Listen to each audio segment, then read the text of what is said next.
দেশ বিদেশ, জাতীয় আন্তর্জাতিক, রাজনীতি থেকে খেলা, শিক্ষা থেকে সংস্কৃতি, সব খবর পেতে চোখ রাখুন শুধুমাত্র নিউজ প্রাইমে। আমরা সত্যি লুকোই না, আমরা সত্যি দেখাই। Subscribe our channel for further updates. নমস্কার, নিউজ প্রাইমে আপনাদের স্বাগত। আমি নীরা রয়েছি আপনাদের সঙ্গে। এই মুহূর্তে একটু অন্যরকম খবরের দিকে চোখ রাখবো। আনুমানিক প্রায় 500 বছর আগে শ্রী শ্রী চৈতন্যদেবের পার্ষদ শ্রী বৈষ্ণবচরণ আঢ্য প্রতিষ্ঠা করেন এই মন্দির।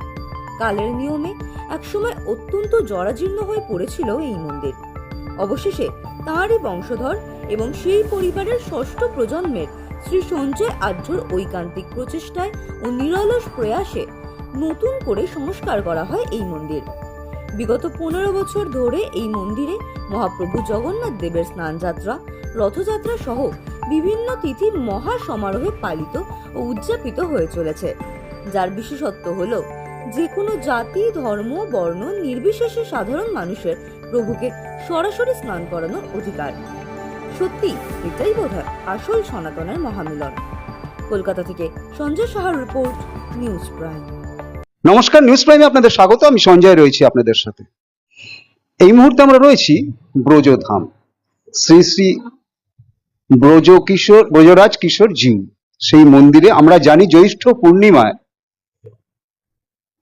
জগতের প্রভু জগন্নাথ দেবের স্নান যাত্রা। হিন্দু পুরাণে কথিত আছে যে এই দিনই প্রভুর আবির্ভাব হয়েছিল। সেই উপলক্ষেই এই স্নান যাত্রা।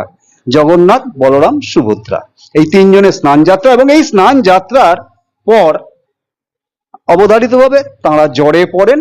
15 দিন পর রথ যাত্রা শুরু হয়। আর এই স্নান যাত্রার পর তাদের হস্তি বেশে তাদের সাজানো হয়। এই মুহূর্তে আমার সঙ্গে রয়েছেন একটা 500 বছর পুরনো এই জগন্নাথ মন্দির, যেটা অত্যন্ত জরাজীর্ণ হয়ে গেছিল, কিন্তু 2011 সালের পর থেকে ধীরে ধীরে আবার সেটাকে সংস্কার করা হয়েছে। এই মুহূর্তে আমার সঙ্গে রয়েছেন প্রধান সেবায়েত শ্রী সঞ্জয় আড্ডি এবং সোনালী আড্ডি। কথা বলে নেবো তাদের সাথে।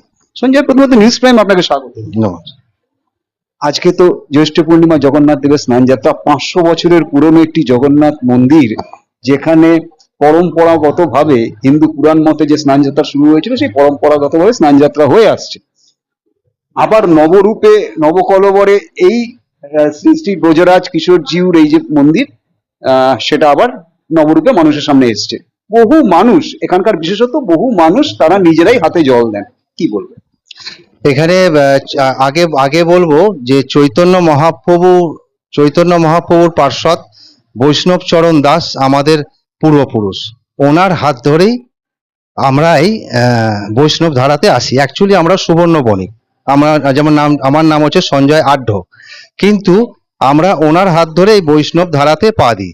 এবং উনি চৈতন্য মহাপ্রভুর সঙ্গে থাকতেন, এবং থাকতে থাকতে চৈতন্য মহাপ্রভু ওনাকে বলেন যে তুমি সংসার ধর্মে ফিরে যাও, তোমার মন্দির আছে, সেখানে তুমি মন্দিরেতে প্রভু সেবাতে লাগো।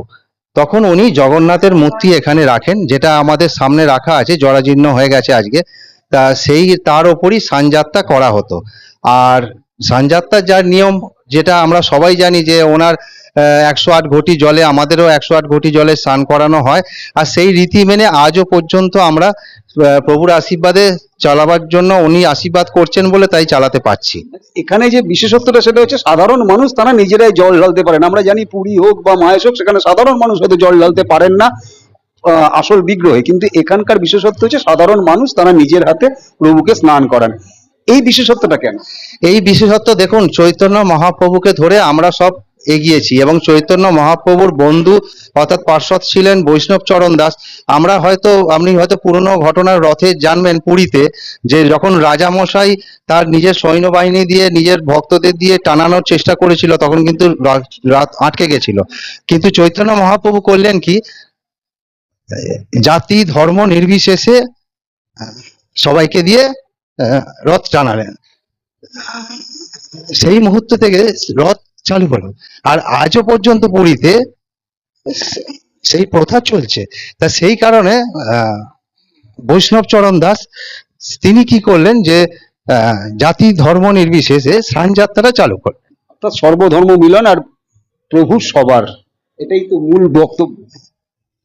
এবার যাবো একটু সোনালী আড্ডির কাছে। আজকে এই যে 15 বছর ধরে এই যে স্নান যাত্রা চলছে, 2011 সাল থেকে নবকলেবরে শুরু হওয়ার পর 15 বছর ধরে চলছে, সাধারণ মানুষ জল ঢালছে, নিষ্ঠা ভরে পুজো হয়, এরপর হস্তিবেশ হবে, পরপর পরপর অনুষ্ঠান আছে, কি বলবেন, কেমন অনুভূতি? এটা আমার অনেক দিনের মানে একটা স্বপ্ন আমার, যে এরকম আমি যে ওনার সেবা করতে পারবো এইভাবে আমি ভাবতে পারিনি। আমার বিয়ে হয়ে গেল 30 বছর, কিন্তু 30 বছর বিয়ে হবার পর আজ 15 বছর হলো প্রভু সেবা করতে পারছি, নিজে হাতে প্রভুকে ভোগ রান্না করে প্রভুকে সেবা দিতে পারছি।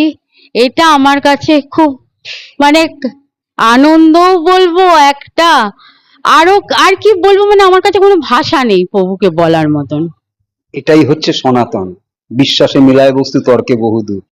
এই সনাতনের প্রতিষ্ঠার জন্যই এতদিনকার লড়াই।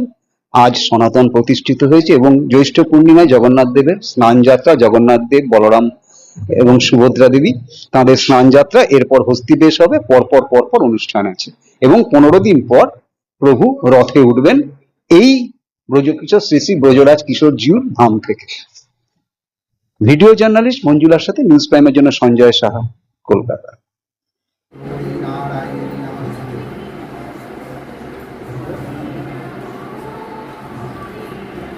त्र्यम्बकं यजामहे शूलांगी पुष्टिवर्धनं पूर्वासाकं समन्वनं नित्यमुक्ष्य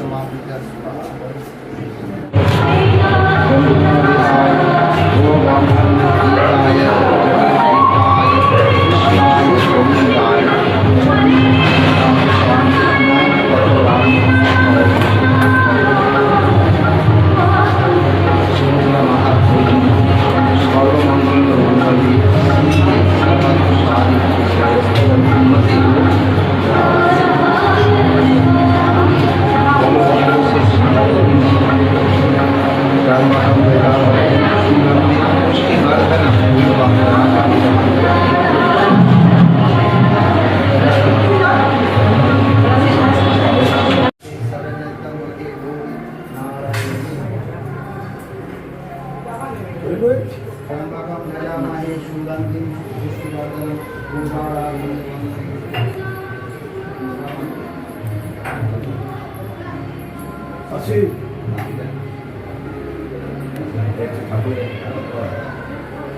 আচ্ছা, এটা একটা জিনিস আমি ছোট বসে আছি, পুরোহিত